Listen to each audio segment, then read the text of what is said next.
কোটা সংস্কার আন্দোলনের প্ল্যাটফর্ম বৈষম্য বিরোধী ছাত্র আন্দোলনের আরও ২ সমন্বয়ককে হেফাজতে নিয়েছে ঢাকা মহানগর পুলিশের গোয়েন্দা শাখা ডিবি। তারা হলেন সার্জিস আলম ও হাসনাত আব্দুল্লাহ। এরা দুজনই ঢাকা বিশ্ববিদ্যালয়ের শিক্ষার্থী। শনিবার সন্ধ্যায় সার্জিস ও হাসনাতকে ডিবি হেফাজতে নেওয়া হয়েছে বলে গণমাধ্যমকে জানিয়েছেন ডিবির অতিরিক্ত উপকমিশনার এডিসি মোহাম্মদ জুনায়েদ আলম সরকার।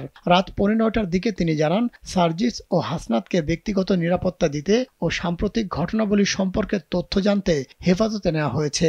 এর আগে শুক্রবার রাজধানীর ধানমন্ডির গণস্বাস্থ্য নগর হাসপাতালে চিকিৎসাধীন আন্দোলনের সমন্বয়ক নাহিদ ইসলাম ও আসিফ মাহমুদকে তুলে নিয়ে যান সাদা পোশাকে থাকা আইনশৃঙ্খলা বাহিনীর একদল সদস্য।